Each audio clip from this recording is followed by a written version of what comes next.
వరదరాజుల రెడ్డి గారు అంటే తేనె పూసిన కత్తి లాంటి వారు. ఆయనతో బాగుంటే తేనెను నాకిస్తారు, లేకపోతే విషమైన నాకిస్తారు. ఆయన అలాంటి వ్యక్తి అంటుంటారు. అంటే మీకు ముఖ్య అనుచరుడుగా ఉన్న చెన్నెంపల్లె నడిపెన్న ఆయన కూడా మీకు వ్యతిరేకంగా మారడంతో ఆయన ప్రత్యర్థి వర్గం మీరే మీ కనుసలను ఆయన హత్య చేయించారు అనేది కూడా ప్రధానమైన ఆరోపణ వినిపిస్తుంది మీ ప్రతిపక్షాల నుండి. చెన్నమరాజుపల్లి అని నేను మా ఊరికి పోయే దావలో ఉంటుంది ఊరు. నా ఊరు 7 కిలోమీటర్లు.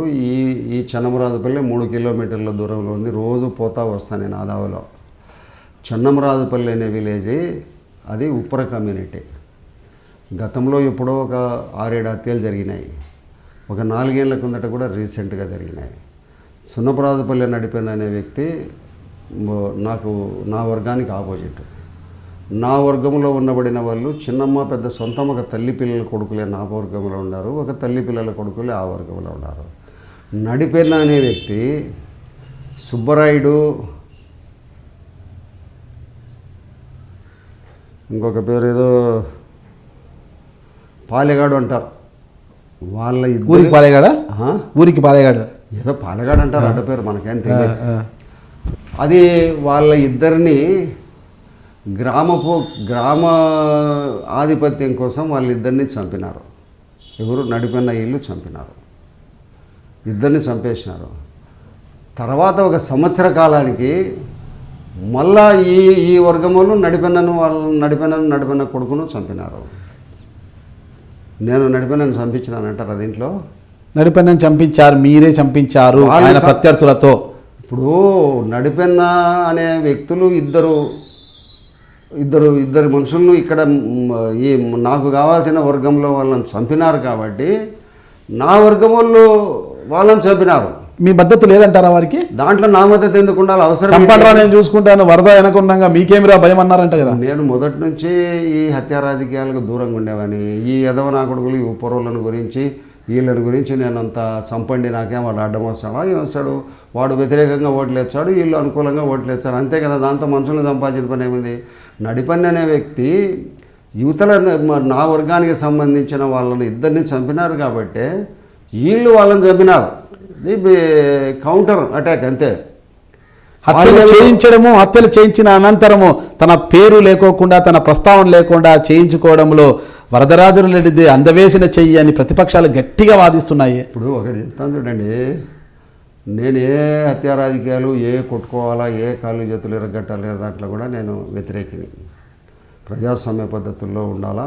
ఏదన్నా అవసరం ఉంటే కోర్టా, పోలీస్ స్టేషనా, పంచాయతీనా చేసుకోమని నిరంతరం నేను చెప్తా. నిరంతరం ఈరోజు గ్రామ కక్షల్లో ఎక్కడ కూడా మా చాలా పార్టీ గ్రామాలు ఉన్నాయి రాజుపాలెం మండలంలో. ఈరోజు ఒక్క ఊరిలో పార్టీ ఉందేమో అడగండి. ఇది రాజకీయాలలో శాశ్వత శత్రుత్వము, శాశ్వత మిత్రుత్వం ఉండదు నాగరాజు గారు. Okay okay. ఈ పొద్దు అవతలు చేసిన వ్యక్తి రేపు నాకు చేయడం అనేది ఏం లేదు. దీంతో మనం చంపిస్తామా? నడిపెన్న హత్య విషయంలో మీ ప్రమేయం ఉందా లేదా? 100% నా ప్రమేయం లేదు. వాళ్ళు ఎవరైతే వాళ్ళ అన్నగారిని, వాళ్ళ కొడుకులను పోగొట్టుకున్నారో వాళ్ళు ప్రతీకార చర్యగా చేసిందే తప్ప కాదు.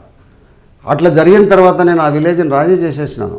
అంటే రాజు ఎప్పుడు కూడా యుద్ధం చేసేటప్పుడు రాజు వెనకుండి సైన్యంతో ముందు యుద్ధం చేశాడు, చివరి నిమిషంలో రాజు వస్తాడు. అలాంటి రాజే వరదరాజుల రెడ్డి. వెనకుండి అన్నీ చేయిస్తాడు, ముందుకు రాడాయన. నేను యుద్ధం అంటూ చేయాలనుకుంటే కదా అవన్నీ, యుద్ధం అంటూ చేయాలనుకొని చేయిస్తా అంటే అవన్నీ ఉంటాయి.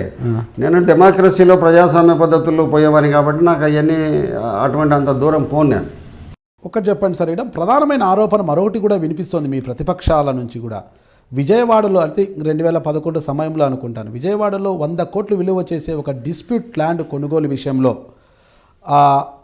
దానికి సంబంధించిన ఒక ఆడిటర్, అంటే ఆయన స్వామి అంటారు ఆయన హైదరాబాదులో ఒక క్లబ్కు వెళ్ళి వస్తుంటే ఆయన అడ్డు తొలగించుకోవడానికి మీరు, మీ కుమారుడు, మీ వర్గం అంతగా ఆయన ఎత్తుకెళ్ళి హైదరాబాద్ శివార్ ప్రాజెక్ట్ సజీవ దహనం చేశారు. ఆ కేసులో మీరు, మీ కుమారుడు అంటే మీ అధికార బలాన్ని తప్పించుకొని మీ మేనలుడైన రాజశేఖర్ రెడ్డి, మరి అప్పటి ex market committee chairman Shankar Prasad రెడ్డిల పేర్లు ప్రధాన ముద్దాలుగా పెట్టి మీరు తప్పించుకున్నారు అందులో కూడా అనేది కూడా ఒక ప్రధానమైన ఆరోపణ. అసలు ఆ స్వామిని, ఆడిటర్ని చంపింది ఎవరు? ఇప్పుడు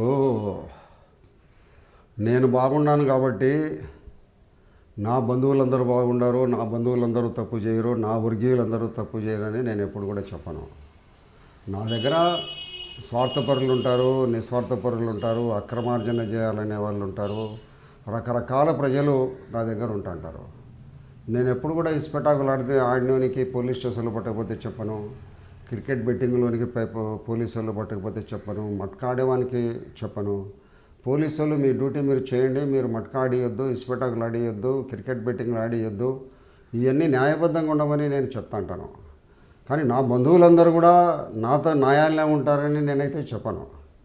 ఆ డిస్ప్యూట్ మీరు అడిగిన దాంట్లో మా చెల్లెలు కొడుకు శేఖర్ రెడ్డి అనే అతని ఇన్వాల్వ్మెంట్ అయితే ఉండదనేది వాస్తవం, నేను ఒప్పుకుంటున్నా. శిక్ష కూడా పడింది, అదే జైలుకి కూడా వెళ్ళి వచ్చారని ఒప్పుకుంటున్నా. ఇన్వాల్వ్మెంట్ ఉంది. శంకరాపురం ప్రసాద్ రెడ్డి కూడా దాంట్లో ఉన్నాడు కాబట్టి అది వాస్తవం. కానీ నా కొడుకు నాకు తెలిసింటే మమ్మల్ని ఎందుకు కేసులో పెట్టలే? అంటే మీరు అధికార బలాన్ని ఉపయోగించారు, అధికారంలో ఉన్నారు కాబట్టి మీ పేర్లు లేకుండా చేసుకున్నారు. అధికార బలం ఉంటే ఈవి సుధాకర్ రెడ్డి అనేవాడు మా కొడుకు ఈవి సుధాకర్ రెడ్డిని కొట్టినాడు. కొట్టింటే కేసు పెట్టినారు మా మీద. నా కొడుకు కేసులో ఉన్నాడు. అధికార బలాన్ని ఉపయోగించుకొని నేను కేసు లేకుండా చేసుకోలేదు కదా. నేనైనా నా వాళ్ళైనా ఎవరైనా కూడా న్యాయానికి చట్టానికి కట్టుబడతాం. తప్పు చేసి నువ్వు అడగండి, ఈరోజు పొద్దుటూరు పోలీస్ స్టేషన్లో కానీ ఎక్కడైనా కడప జిల్లాలో కానీ తప్పు మావాడు చేసినా కూడా పోలీసులు పిలిచకపోతే వాని ఏదో కొట్టవద్దని చెప్పేవాని తప్పక తప్పు చేసినా వాడిని విడిచిపెట్టమని ఏ రోజైనా చెప్తాడేమో కనుక్కోండి. పొద్దుటూరు పోలీసు కానీ కడప జిల్లా పోలీసు కానీ. ఆ కేసు విషయంలో మీకు కానీ మీ కుమారుడు కానీ సంబంధం లేదంటారా? ఎలాంటి సంబంధం లేదు. అలాంటప్పుడు ఆ భూమిలో 35% కొండారెడ్డి గారికి భాగస్వామ్యం ఉంది అంటున్నారు కదా. ఊరికే మాటలన్నీ చెప్తా ఉంటారు. ఈరోజు అదే భూమి విషయంలో మీ మేనలుడైన రాజశేఖర్ రెడ్డితో మీకు విభేదాలు పడచూపుతున్నాయి. ఈరోజు అతను మీరు అమ్మేసి అదేదో అమ్మితే ఒక 30 కోట్లు 35 కోట్లు వస్తాయని మీ కొడుకు అంటుంటే అతను నేను అమ్మను అని అతను వాదిస్తున్నాడు. దీనివల్లే ఇద్దరికి కూడా మీకు మీ మేనలుడికి ఘర్షణలు జరుగుతున్నాయి. నాకు వానికి మా చెల్లెలకు ఎక్కడ డిస్ప్యూట్లు లేవు. మొన్న ఒక 10 రోజుల కిందట కూడా మా చెల్లెలు మా బావమడి తెచ్చిపోయినారు. వాడు కూడా వస్తూ పోతూ ఉంటాడు. ఇక్కడే ప్రొద్దుటూరులో ఇక్కడే ఇల్లు ఉంది. వాని కూడా ఎప్పుడన్నా నేను ఆ ఇంట్లోకి పోతూ ఉంటాను, ఏదన్నా వస్తూ ఉంటాను. ఎక్కడ డిస్ప్యూట్స్ అనేవి లేవు మాకు. అది వాళ్ళు చేసిన మాట వాస్తవం. కానీ నేను నా కొడుకు దాంట్లో ఇన్వాల్వ్మెంట్ ఉండదనేది 100% అబద్ధం. ల్యాండ్ చేసింది నేను, జైలుకి పోయింది నేను, హత్య చేసింది నేను ఎందుకు అమ్ముతా సైట్, నేను అమ్మను, నేను ఇచ్చేది లేదంటున్నాడు. ఈరోజు మీ మేనలుడిని మీరు మేనలుడిపైనే కక్ష పెంచుకుంటున్నారు. నేను ఒకటేం చెప్తున్నానంటే, వాడు ప్రొద్దుటూరులో అప్పులు చేసినాడు, ఆ ల్యాండ్ మీద తీసుకుపోయి పెట్టినాడు. వానికి ఎవరైతే అప్పులు ఇచ్చినారో వాడు కూడా వరదరాజుల రెడ్డి మేనల్లుడే పరిస్థితుల్లోనే వానికి కూడా అప్పులు ఇచ్చినాడు. ఆ అప్పులు కట్టకుండా ఉంటే నన్ను వచ్చి అడుగుతున్నారు వాళ్ళు, నువ్వు అమ్మి కట్టేరా, ఎందుకు నువ్వు ఎన్ని చేస్తాడో అని. నేను చెప్పే మాట వాస్తవము. నన్ను అడిగినానికి వచ్చి నేను జవాబు చెప్పాలి కదా. వాని నేను పుడింగిని వానే చూసి ఇచ్చినారా? వరదరాజుల రెడ్డికి మేనల్లుడు ఏదో ఇచ్చినా పర్వాలే, ఏదో ఆయనకు చెప్తే ఇప్పించగలుగుతాడనే ఒక నమ్మకంతో వానికి ఇచ్చినారు. వాడు నేను అమ్మి కట్టరా అని చెప్తాడు, దాంట్లో తప్పేంటి? విజయవాడ ల్యాండ్ని ల్యాండ్ను ఎలా సొంతం చేసుకున్నారు? ఆ విజయవాడ ల్యాండ్ని ఆ రోజు ఆడిటర్ అడ్డం వచ్చాడు, అతన్ని హత్య చేశారంటున్నారు. అలా ఎలా సొంతమైంది ఆ ల్యాండ్? ఇప్పుడు అవన్నీ కోర్టులో పెండింగ్లు ఉన్నాయి. కోర్టు అది అతను చనిపోయిన తర్వాత వాళ్ళతో ఏదో డబ్బులు ఇచ్చి వీళ్ళు మేనేజ్ చేసుకొని వీళ్ళు పరం చేసుకున్నారు. కోర్టులో మేలుడు డిస్ప్యూట్స్ ఫైనలైజ్ అయిపోయినాయి. అది సర్వస్వతంత్రంగా ఈయన ఆధీనంలో ఉంది. పొద్దుటూరులో ప్రజలు అప్పు ఇచ్చిన వాళ్ళందరూ అడుగుతున్నారు కట్టమని. నేను కట్టమని చెప్తానమాట వాస్తవము. ఎన్ని కోట్ల అప్పులు ఉన్నాయంటారు? వానికి 7 కోట్లు 8 కోట్లు ఉంది. అది అమ్మి కట్టరా అని చెప్తాను. 100 కోట్లు 100 కోట్లు ఒట్టి మాట. అదంతా కుటుంబ సభ్యులందరికీ కోట్ల అప్పులు అంటే వేసుకునే కోట్లు అనుకుంటున్నారా? ఏం కదా అన్ని కోట్లు ఉంటాయి అప్పులు. అంటే ప్రొద్దుటూరు ప్రజలు అధిక వడ్డీ ఇస్తామంటే ఇస్తా అంటారు డబ్బు. అట్లా 2 రూపాయల వడ్డీ 3 రూపాయలు పెట్టి వాళ్ళు వడ్డీ తీసుకు. మీ పేరు చెప్తే ఇచ్చేస్తారు. అంటే పోతా మేము కూడా ఏమైనా వడ్డీకి ఇప్పించుకొని పోతాం సార్. మీ పేరు నా దగ్గరి వాళ్లకు నేను చెప్తే వింటారనే వాళ్ళకే ఇస్తారు తప్పక. ఇప్పుడు నా భార్య నా కోడళ్ళు మా ఎవరు కూడా చెప్పండి. మీరు నాగరాజు మావాడే, నా మాట బాగా వింటాడని చెప్పండి. ఒక మాట నాకు కూడా కొద్దిగా అవసరం ఉంది. వాళ్ళు మళ్ళీ నన్ను వచ్చి అడిగితే నీతో నేను కట్టించాలి కదా.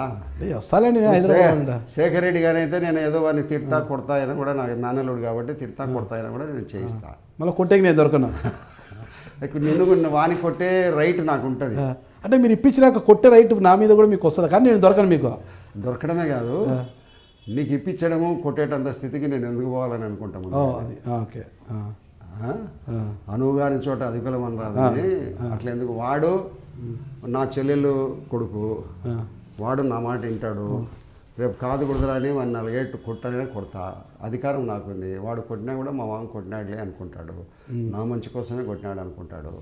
కానీ ఇప్పుడు డబ్బులు ఇచ్చిన తర్వాత గట్టిగా అడిగితే నిష్ఠూరాలు వస్తున్నాయి ఈ రోజుల్లో. అది సకాలంలో వడ్డీ కట్టాయా, సకాలంలో నువ్వు మళ్ళా దాని బాండు రాయించు, నా వడ్డీ నాకు కట్టు, నాకు ఇబ్బందిగా ఉన్నా కూడా